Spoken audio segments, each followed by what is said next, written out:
இன்றைய ஆன்மீக தகவல்.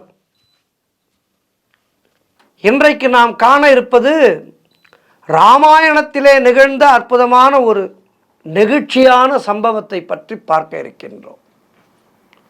ராமாயணத்திலே வருகின்ற எல்லா பாத்திரங்களுமே நமக்கு ஏதோ ஒரு வகையிலே இந்த உலக வாழ்க்கையினுடைய தத்துவங்களை நமக்கு சொல்கின்ற பாத்திரங்களாகும். ராமாயணம் என்பது உண்மையாக நடந்த வரலாறு.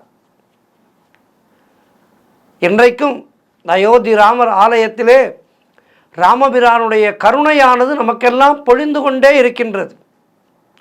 அவருடைய கருணை இல்லாமல் அயோத்தியிலே அப்படி ஒரு மிகப்பெரிய ஆலயம் எழும்ப வாய்ப்பே இல்லை.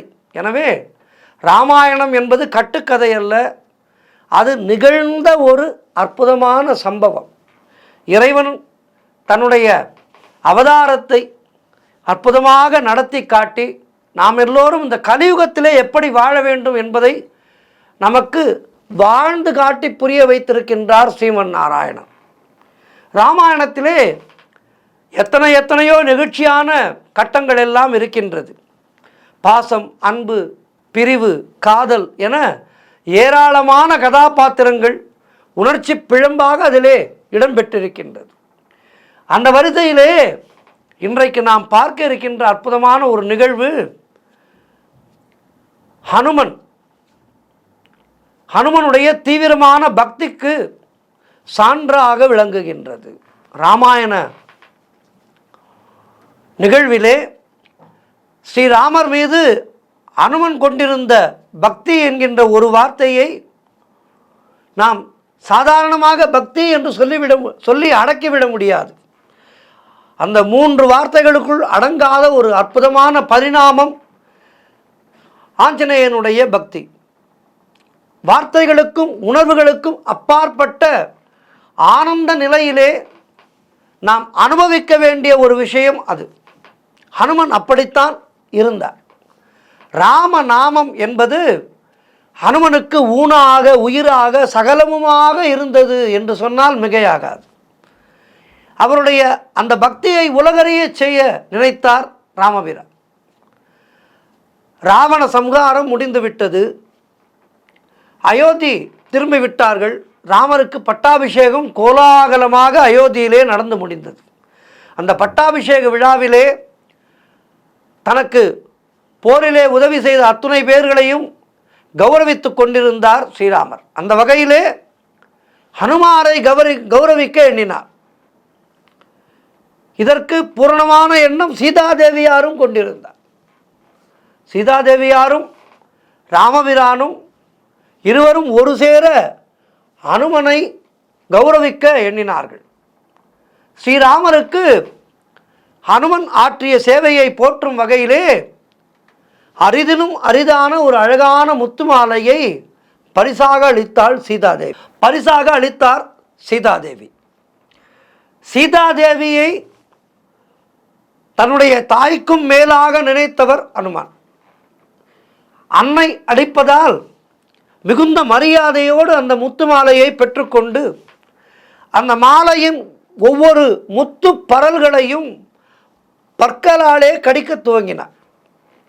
இந்த வித்தியாசமான செய்கையை கண்டு அவையிலே அமர்ந்திருந்த அறிஞர்கள், அமைச்சர்கள், மிகப்பெரிய பதவியிலே இருந்தவர்கள் எல்லாம் ஆச்சரியம் அடைந்தனர். ஒரு சிலர் கோபமும் கொண்டனர். காரணம், அன்னை சீதாதேவி அகிலத்தை காக்கின்ற தேவி அங்கே அமர்ந்திருக்கின்றாள். ஸ்ரீராமர் இருக்கின்றார், ஸ்ரீராம லக்ஷ்மணர்கள் இருக்கின்றார்கள்.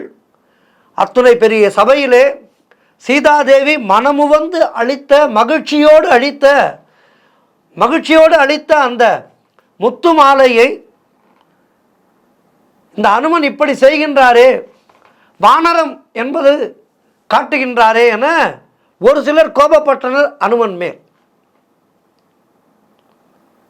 சீதாதேவி ஆஞ்சநேயனை பார்த்து, ஏன் இப்படி செய்தாய் என்று கேட்கின்றார்.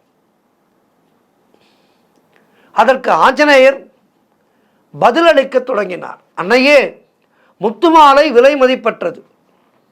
உங்களுடைய புனித கரங்களால் உங்கள் கரங்கள் எனக்கு அளித்து நான் மிகப்பெரிய பாக்கியத்தை பெற்றிருக்கின்றேன். ஆனாலும் இந்த முத்து மாலையிலே என்னுடைய ஸ்ரீராமன் இருக்கின்றாரா என்று பார்க்க வேண்டும்.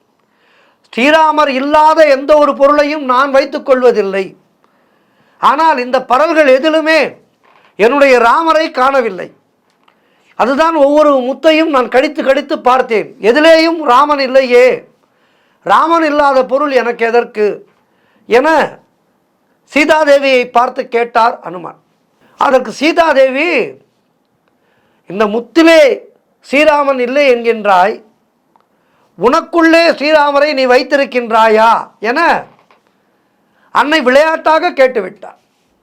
சீதாதேவி கேட்டதற்கு ராமபிரான் தன்னுடைய ஹிருதயத்தை கிழித்து காட்டினார். ராமர் அவருடைய இதயத்திலே, ராமர் மட்டுமல்ல சீதாதேவியோடு இருந்ததை அவையோடு அத்தனை பேரும் பார்த்து வியந்தனர். ஸ்ரீராமர் ஹனுமனை ஆற தழுவி கொண்டார். இந்த நிகழ்வு நமக்கு என்ன உணர்த்துகின்றது? ஹனுமன் வெறும் புறத்தால் ஸ்ரீராமருக்கு சேவைகளை செய்யவில்லை. அவர் ஸ்ரீராமர் மீதான அன்பை, பக்தியை உள்ளத்திலே ஸ்தாபித்திருந்தார். அப்படி உள்ளத்திலே ராமருக்கு ஒரு கோவிலை கட்டி கடவுளாக வைத்திருந்தார். கடவுளின் அன்பு ஒன்றே என்பதை உலகுக்கு காட்டினார் ஆஞ்சநேயர். ஆகவே அப்படிப்பட்ட அருமையான பக்தியை கண்ட ஸ்ரீராமர் நெகிழ்ந்து போனார்.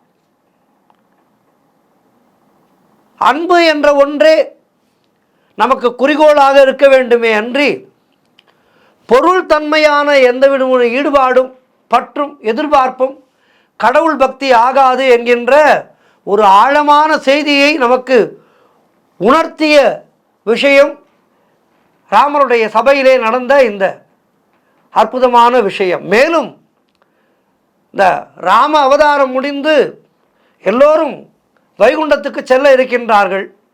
அப்போது ராமர் கேட்கின்றார், என்னோடு வைகுண்டம் வந்துவிடு என்று.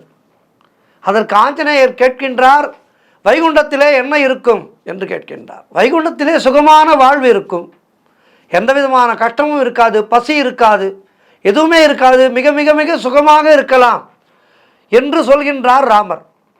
அதற்கு ஆஞ்சநேயர் கேட்டாராம், அங்கே ராமநாமம் ஒலிக்குமா என்று கேட்டிருக்கின்றார்.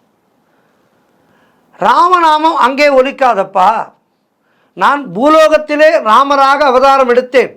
ஆகவே பூலோக மக்கள் என்னை ராமர் என வழிபடுவார்களே அன்றி வைகுண்டத்திலே நான் இருக்கும்போது அங்கே எப்படி ராமர் வருவார் என கேட்கின்றார். அதற்கு உடனே ஆஞ்சநேயர் சொல்கின்றார், எனக்கு வேண்டாம், நான் வரவில்லை, நான் இங்கே பூலோகத்திலேயே இருக்கின்றேன் என்று சொல்லிவிடுகின்றார். நம் எல்லோருக்கும் ஒரு சுகவாழ்வு கிடைக்கின்றது என்றால் ஓடோடுவோம்.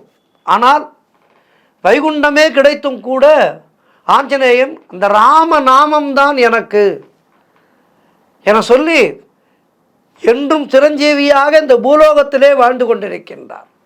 இன்றைக்கும் கூட ராம கதை எங்கெல்லாம் சொல்லப்படுகின்றதோ அங்கே ஏதோ ஒரு ரூபத்திலே ஆஞ்சநேயர் அமர்ந்து அந்த கதையை கேட்பார் என்பது ஐதீகம். ஆகவே உண்மையான பக்தி என்பது ஆஞ்சநேயன் போல் இருக்க வேண்டும். பக்தியிலே அனுமனை நாம் பின்பற்ற வேண்டும், அனுமனை வணங்க வேண்டும்.